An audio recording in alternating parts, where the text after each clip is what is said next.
Fremtidens gadelampe, A-lampen, er skabt i et unikt samarbejde mellem offentlige og private, med bare 1,5 år fra idé til produktion. Hvis man vil gøre noget alvorligt ud af klimatruslen, så må man gribe enhver lejlighed, man kan finde. Og for vores vedkommende blev det, at vi skulle alligevel have lavet en belysningsplan. Vi skulle alligevel have gravet kabler ned og sådan noget. Og så, gik jo pænt i spænd, bortset fra, at vi lige manglede en lampe til det.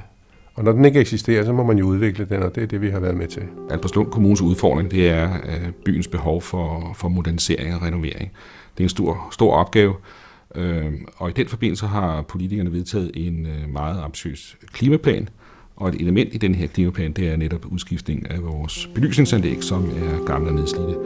Og det satser vi på, skulle gerne ske med fremtidsteknologi.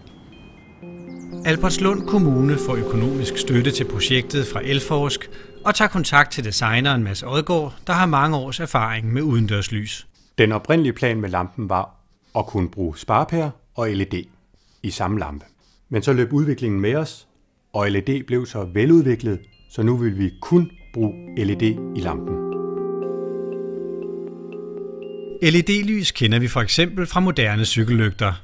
Og udover at dioderne holder utrolig længe, så bruger de meget lidt strøm, og man kan uden videre skrue op og ned for dem.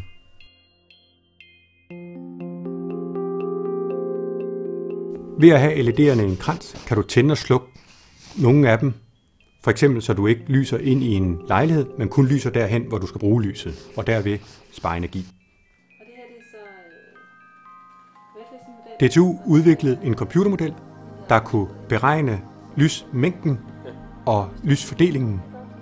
I gamle dage ville man have en pære, der lyste indirekte. Det vi gerne vil nu, det er at lyse direkte derhen, hvor vi skal bruge lyset.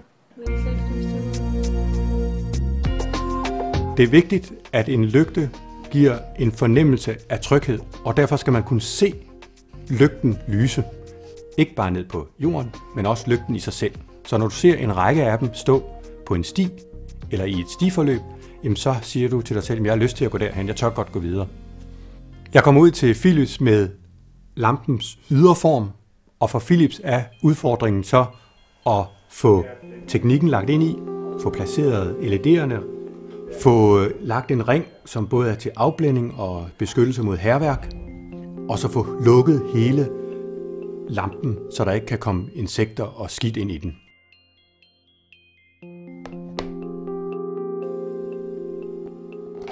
Philips fremstillede 5 prøver, som Dong Energy godkendte, og de blev så stillet op i Albertslund, hvor vi kunne gå rundt og kigge på dem, om de opfyldte de krav, vi havde forventet, og også det rent æstetiske, når man så dem i sammenhæng i bybilledet.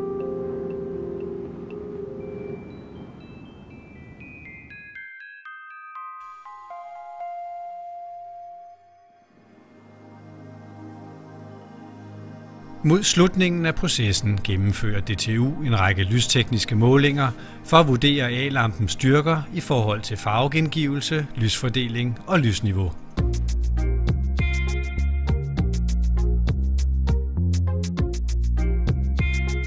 Målet har været at skabe en lampe, der kunne lyse dobbelt så meget og bruge halvt så meget energi. Og der er vi næsten ved at være. A-lampen sættes nu i produktion og bliver markedsført af Philips i hele Norden.